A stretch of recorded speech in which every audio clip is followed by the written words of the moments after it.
berth here. It's a gamble. When that storm approaches, oh, it's going to turn nasty. Nowhere to hide, nobody to save you. It's coming. For more than 10 years, Cornelia Marie was the soul of Deadliest Catch. Fans came to know it as the home of the tough yet beloved Captain Phil Harris, a man who lived and breathed the sea. When he passed, his sons Josh and Jake stepped up and promised to carry the torch. Viewers rooted for them. But in August 2022, everything changed. Out of nowhere, a buried court document surfaced online.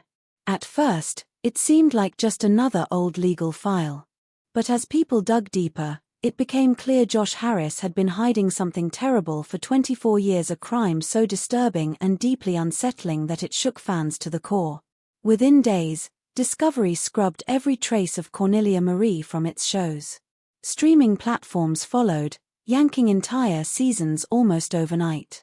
So, what exactly did Josh do? The beginning. The Cornelia Marie was built in 1989 at Horton Boats in Bayou Labotte, Alabama. Labatra was a small, salty shipbuilding town with generations of craftsmanship behind every weld. Known for its hard-working yards and weathered builders, the town had launched hundreds of vessels over the decades, including shrimp boats, trawlers, and crabbers alike. But the Cornelia Marie wasn't just another job, it marked the end of an era. This was the final large-scale commercial build overseen by legendary shipbuilder Elmo Horton, a man whose name still carries weight in Gulf Coast maritime circles. With its heavy steel frame, wide beam, and long, sleek deck, the Cornelia Marie was built to thrive in the Bering Sea. It measured 128 feet from bow to stern and stretched 28 feet across the beam. With a draft of just over 11 feet, it sat deep and steady. Cut from heavy steel and engineered to handle the punishing conditions of the Bering Sea, everything about it was designed for endurance, from the reinforced hull to the sheer weight it carried. Below deck, it held real power. Twin Cummins QSK 19M diesel engines gave the Cornelia Marie the muscle it needed to punch through waves and outrun incoming storms. Each engine pushed 750 horsepower, enough to drive the vessel at speeds up to 14.5 knots, fast for a boat of its size and class. That speed mattered when the clock was ticking during short crab seasons. When others slowed down, this boat charged forward. The Cornelia Marie was built with fuel tanks holding 28,500 gallons and another 3,000 gallons of fresh water. It could stay out at sea for weeks at a time without needing to return to port, an essential advantage when chasing quotas in the brutal, evolving world of Alaskan crabbing. That kind of range turned it into a serious competitor. While other boats had to weigh fuel limits against crab numbers, this one could push farther and fish longer.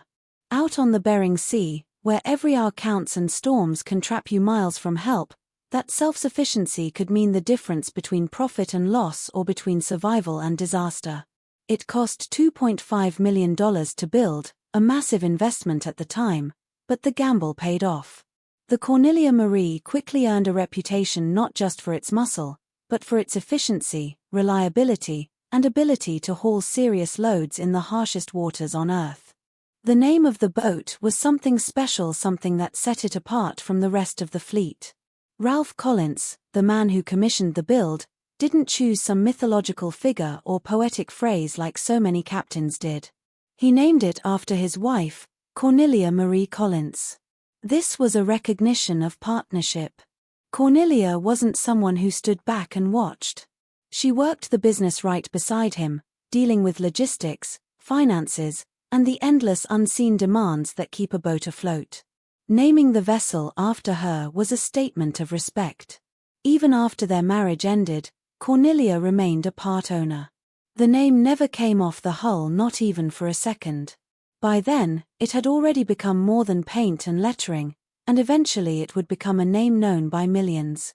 With its aquamarine hull, crisp white trim, and bold yellow banners flying proudly, the Cornelia Marie was hard to miss. It announced itself. Whether it was docked in Kodiak, waiting out weather in Dutch Harbor, or pushing through waters, the boat stood out with a look that was both iconic and unmistakable. But it wasn't just a pretty paint job. From the very beginning, The Cornelia Marie went headlong into the worst the Bering Sea had to offer. It hunted king crab, opilio crab, salmon, and herring each season, bringing its dangers. These were some of the roughest waters on Earth, and this boat was built to conquer them. Thanks to its enormous fuel tanks and generous freshwater capacity, the Cornelia Marie could outlast many of its rivals. While others were forced to turn back for supplies, it kept fishing. In a fishery where the clock never stops and the margins are razor thin, it helped carve the boat's reputation as one of the toughest on the water. The early crew of the Cornelia Marie consisted of a mix of seasoned veterans and newcomers. Some were drawn to the thrill, the danger, and the promise of big paydays. Others were just trying to scrape by, hoping to outrun their past or start over. Either way, they all faced the same brutal conditions.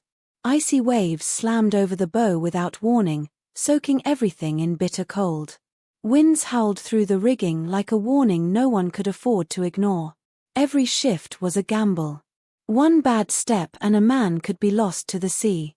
Still, the Cornelia Marie kept pushing through trip after trip. During the deadly winter of 2005, when the Big Valley went down in the icy blackness, the Cornelia Marie joined the desperate search for survivors. Only one man was pulled from the wreckage alive, but that mission left a mark. Efforts like that helped cement the Cornelia Marie's reputation. It wasn't just a vessel built to haul crab. Long before cameras came aboard or fame found it, the boat had already earned its place as a legend among those who made their living on the edge of the world.